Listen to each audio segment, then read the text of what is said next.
Hi everyone, நம்ம இன்ஸ்டியூட்ல SSC மற்றும் railway ஸ்டெனோகிராஃபுக்கான complete course போயிட்டு இருக்கு. இதுல ஷார்ட் அண்ட் அதாவது ஸ்டெனோ மட்டும் இல்லாம இங்கிலீஷ், மேக்ஸ் மற்றும் ஜிகே எல்லாமே ஒரு கம்ப்ளீட் பேக்கேஜா நாங்க கொடுக்குறோம். ஸோ நீங்க வேணுங்கிறீங்க ஜாயின் பண்ணி படிச்சுக்கலாம். ஒன்ஸ் நீங்க பே பண்ணிட்டா அப் டு கிளியர் பண்ற வரைக்கும் படிச்சுக்கலாம். ஸோ நம்ம பிட்மேன் அதாவது பேசிக் லெசன் புக்ல இங்கிலீஷ் ஷார்ட் ஹேண்ட்ல 13th லெசன் பார்க்கலாம். Chapter 13 circle or loop preceding initial hook. அதாவது இதுல மெயினா ஆர் பேஸ் பண்ணி வர வேர்ட்ஸுக்கெல்லாம் முன்னாடி கூக்கா யூஸ் பண்ணிக்கலாம். கூக்குனா ஒன்றும் இல்லை, இந்த மாதிரி வளைவா வளைஞ்ச மாதிரி ஒரு கோடு மாதிரி போறதா கூக்கு. ஸோ இங்க பாருங்க, ப்ரை இங்க பி இருக்கு, ஆர் இருக்கு, ஒய் இருக்கு. ஸோ நம்ம எப்படி ப்ரொனவுன்ஸ் பண்ணுவோம்?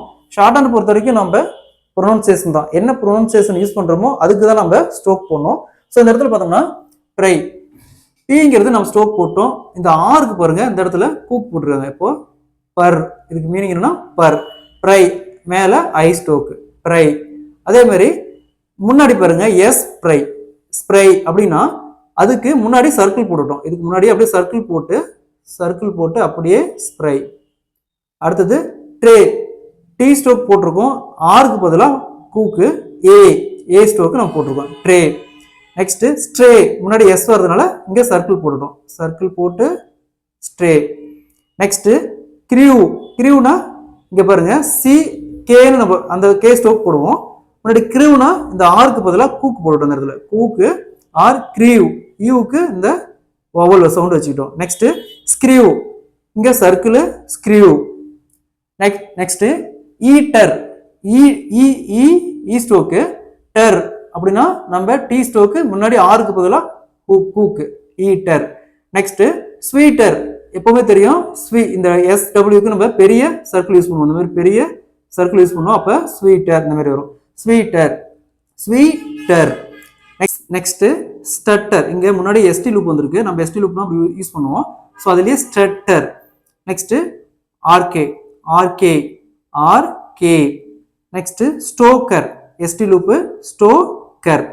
நெக்ஸ்ட் ஆஃபர், ஃபர் எஃப் முன்னாடி பாருங்க, ஆஃபர் எஃப் முன்னாடி ஆறு, இங்க ஆ ஸ்ட்ரோக். ஓகேங்களா, ஆஃபர் அபோத லைன்ல. நெக்ஸ்ட் சஃபர், முன்னாடி இது ஆஃபர் ஸ்ட்ரோக்லயே முன்னாடி சர்க்கிள் போட்டு ஆன் த லைன்ல சஃபர். நெக்ஸ்ட் சேவர், சே ஏ, ஸோ ஏ ஸ்ட்ரோக்கு சே circles V saver. Next deceiver, D circles deceiver. Next soother, soother இத்தர், ஸோ இங்க தர் இத்து stroke soother. Next sinner, circles நர் சின்னர். ஸோ இந்த ஸ்ட்ரோக்ஸ் எல்லாம் நம்ம நிறைய ப்ராக்டிஸ் பண்ண நமக்கு அந்த ஃப்ளோ வந்துடும். அது மட்டும் இல்ல, நீங்க ஒவ்வொரு ஸ்ட்ரோக்கையும் மினிமம் 5 லைன்ஸ் எழுதி பாருங்க. 5 லைன்ஸ் எழுதிட்டாவே உங்களுக்கு அந்த ஸ்ட்ரோக்ஸ் அப்படியே மெமரைஸ் ஆயிரும். அது மட்டும் இல்ல, இந்த எக்ஸசைஸோடைய பிடிஎஃப் பார்த்தோம்னா நம்ம இந்த வீடியோக்கு கீழே டிஸ்கிரிப்ஷன்ல இருக்கு. ஸோ நாம இங்க போட்டிருக்க ஸ்ட்ரோக்ஸ் எல்லாம் பார்த்தோம்னா ஒரு சில முக்கியமான வேர்ட்ஸ், அதாவது நம்ம எக்ஸாம்ல அடிக்கடி கேட்கக்கூடிய வேர்ட்ஸ் தான்.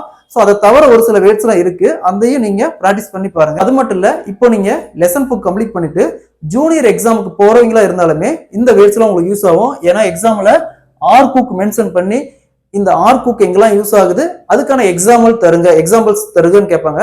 ஸோ அப்போ நம்ம இதெல்லாம் யூஸ் பண்ணிக்கலாம். அது 10 ஸ்ட்ரோக் 5 ஸ்ட்ரோக் ரைட் பண்ண சொல்லுவாங்க. அப்போ இது உங்களுக்கு மோஸ்ட் யூஸ்ஃபுல்லா இருக்கும். ஸோ இதுல கரெக்டா பிளேஸ் பண்ணி, அதாவது ஸ்ட்ரோக்ஸ் வவல் கரெக்டா பிளேஸ் பண்ணி அந்த ஸ்ட்ரோக்ஸ் போடணும். ஸோ அப்போ நீங்களுமே இதை நல்லா பார்த்துக்கோங்க.